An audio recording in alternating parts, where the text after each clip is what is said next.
Hi, this is Dan Sullivan, and this is Steve Krein. And Steve, you've been really my go-to person for thinking through the Free Zone Frontier program, talking about the backstage. So there was a test, I just read about it in the media, maybe 2 or 3 years ago, but there was an offer made to people walking the streets in New York that they could get a ticket for the Metropolitan Opera, performance of the Metropolitan Opera, or you could get a ticket for rehearsals of the Metropolitan Opera. And they found out it was 50-50, that 50% of people said, no, I'd rather see the rehearsal. And my sense is that more and more we're liking to see backstage, and that we understand that everything that's front stage is presented to create magic. Yeah. But actually, where the real magic is for people, how things are actually created backstage that creates the front stage, Yeah. And I think you're really onto something. And I've just been noticing this more and more. I've got a historical thing that I would like to test on you. When Gutenberg created, the movable type press, it was a revolution, very, very like the microchip in the 1970s. Within 30 years, there were 30,000 printing presses using Gutenberg's technology in Europe. Much smaller population, but really big. One of the things is it was the first time that large numbers of people learned how to read. And two things happened. One is they found that glass makers had a solution because most people, their eyes had not been developed to actually read, and a lot of people had to get spectacles. There was a massive, increase in the number of people who read. But the other thing is that reading had never been a personal experience, and what they found is that people were getting a book or they were getting a pamphlet, and they were going off by themselves and reading. Glasses. Yeah, they had glasses. But not only that, all of a sudden, within about 150 years later, so you have to realize that things, spread more slowly in those times, but you get a dramatist actually having characters talk to themselves on stage. And Shakespeare is the first author that we know where people are having conversations with themselves. Hamlet talks to himself. Lady Macbeth talks to herself. Iago. All these characters in Shakespeare start talking, and they had never had an experience of people talking to themselves. And the theory is that in reading, individuals started having conversations with the imaginary person who is the author, and they were starting to have conversations, and then they started having conversations with themselves. And that modern individual consciousness started as a result of Gutenberg. What I sense, and a lot of what you've said, is that I think because of the microchip, and we're basically 50 years from its full force, we're now having sort of a team consciousness emerging. And your entire Startup Health is an example of a team that's talking to itself. It's a very focused, very dedicated, long-term, disciplined team, army that you call it, but it's talking to itself. Do you sort of attach kind of the dimension that you see as being developed in Free Zone Frontier as it relates to Startup Health? Well, first of all, it starts with just who's in the room, right? So if you take a Zoom call or you take a physical room, who's in the room virtually or in person matters the most. That's to start with the ingredients of who's in the room. If you even have just one person in the room with the wrong mindset, it can disrupt the whole balance of energy of everybody. And I find that that curation of people based on mindset and nothing else, not skill, not money, not achievements, not failures in the past, not successes, just their mindset today matters the most. And so in Startup Health, in Free Zone Frontier, the beginning, middle, and an end of the entire existence of these organizational structures or conversations are based on the quality of the people that are invited in, are committed to not only being in, but adopting to the norms, so to speak, of being a part of that community. So there are rules, right? There are rules around showing up on time and being present. There's rules about keeping things confidential. There's rules about judging and not judging, I should say, what people say, as ambitious as they are, as crazy as it sounds, by the way, outside the room. It's supposed to be a safe space. And so at the core, I know we've built Startup Health as a defined safe space. And I feel the same way when I'm in a free zone frontier. And again, it could be 8 of us like yesterday on a call. It could be 50 of us in a room. But all it takes is kind of open up your window on Zoom or walk into that room, and there's almost a feeling you get, or that you're with others who understand you. And so, I don't know if I'm answering the first part of the question, or the question with that, but that's a big part of it. Yeah, the thing that I want to talk about is going back to your Startup Health example, because it seems to me that, most entrepreneurs, if we just take a look at entrepreneurs anywhere, they operate alone and isolated. Mm-hmm. And they may have some conference type activities or association type activities, but everybody keeps their secrets close to the vest. Yeah. They keep their ambitions close to the vest. They keep their successes close to the vest.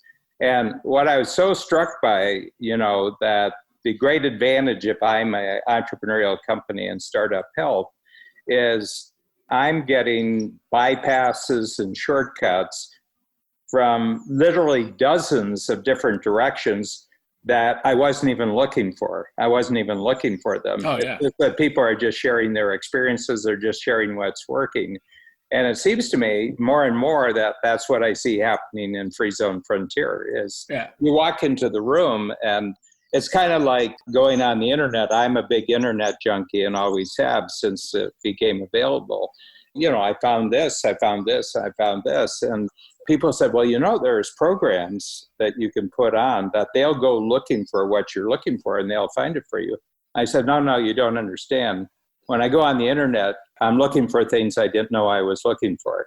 The mindset of the people that are in that room in Free Zone Frontier and Startup Health, which is this notion of, it's not about an entrepreneurial mindset. It's about a mindset of collaboration, of knowing you can't do this alone. You don't want to do this alone. And that is actually a defining one of the mindsets, right? Do you want to do it alone, or do you want to do it together? If you want to do it alone, by the way, plenty of examples of people very successful on their own, that nobody wants to be a part of that orbit, or, being a part of that orbit is its own like little vortex. Mm. But in a Free Zone Frontier community, in a Startup Health community, in a big group gathering or an intimate group gathering, the idea is you're there to share experiences to help others. Sometimes there's an ask, and sometimes it's to give. More times, quite frankly, than not, you're giving. Mm-hmm. We have expert office hours every week. I think I've told you we've done them for years, but they've been reinvigorated. We now have 50 to 100 of our companies coming on every one of them. They're twice a week now. Yesterday, this is one of those things we did a few years ago that we just brought back, but we did an open office hour where we didn't have an expert. The experts were the community. So every usually expert office hour, we have a couple of guests, and then people ask questions and there's conversation. But on these, it was an open conversation between 50 entrepreneurs. And the question we said was, what is the biggest decision you need to make today, and what's keeping you from making it? Give everybody a couple minutes to think about it. And then the idea was you share what your biggest decision you're struggling with right now, what's keeping you from making it, and then open it up. And I don't answer, and nobody in Startup Health answers. The community is forced to answer. And we just sit back and wait. And what happens as a result of that is the most unlikely people speak up and share experiences. And those who open up and share what their big decision that they're struggling with leave with answers or ideas that they didn't even know were possible. And I watched it happen in real time 12 times within an hour yesterday, where people got the power. And at the end, of course, we do a positive focus. And I think it was almost one of those things of like a wonderful reminder of why they wanted to be in Startup Health to begin with. But more importantly, how in good times and bad times, you're not alone. And so that's a mindset that doesn't exist in every entrepreneurial community, in every Zoom call. I've been on plenty of Zoom calls where, it's actually not about anybody but you. And so they're not fun to be on either way. Well, that certainly goes right to the heart of what I've talked about, this a team talking to itself, team by any definition you want to make. It's contribution. I'm just going to tell you what I'm doing. And, this is what I've learned here, and this is what I'm up against. And I wonder how anyone else is thinking about that. So it's very exciting for me. I feel that all the work that has been done in coach, since I first started coaching, which is the early 70s, and now I've actually 1, 2, 3, 4, 5. This is my 5th decade that I'm actually on the same path, and I've got the same focus almost 50 years later. But it seems to me that in one way I can just contextualize everything I've done now as just getting ready for now, just getting ready for what's going to take off now. Because I believe that we go a year into the future and we check back what we thought was going to happen, when the new normal came back. There will be a new normal in a matter of months. Different jurisdictions will be different. But in North America, I think we'll be, 2 months from now, that things will be fully active, fully mingling, fully congregating again. But then if you take a year into the future and you look back at that, I think everybody will be amazed at how much and how faster it got bigger and better in terms of being an entrepreneur. And those that connected into these kinds of communities and experiences are, I think, going to be far, far past where a lot of others who were alone with their thoughts and alone with their fears, not only what they end up doing, but what they end up doing during this time. I think the big thing is that there's very definitely a whole new dimension of passion that you have for what you're doing. This was Steve at his most passionate today, not hyper passionate, but convinced passionate, just an absolute conviction and certainty that you've been conferred. I mean, we all make it up before it becomes real, and one of the things being an entrepreneur is to have a front stage confidence when there's not backstage evidence for what you're doing. And so, what I've found is that probably the essence of Free Zone for the members of Free Zone has become very confirmed during the last 8 weeks in a way that it wasn't. I did a 10 times connection yesterday afternoon, and the 3 questions were, where personally have you made 5 years progress in 3 months? In what teamwork area have you made 5 years progress in 3 months? And in what area has your company made 5 years of technological progress in 3 months? It was really good. Great, yeah. So I always do 3 new questions before each workshop. I think of them before, I got about an hour before I have to get them into Kathy, and then she does it. And the reason is I want it to be as fresh as possible of where I am and where I think people are. So I've never repeated, we do 3 new questions every time, but it's really, really interesting. I mean, we had people from India yesterday, Australia. I mean, they're getting up at 2 and 3 in the morning to be on. So it's really great. But I'm really excited. One of the things I said, and we talked about this in the Free Zone, just how calm everybody is.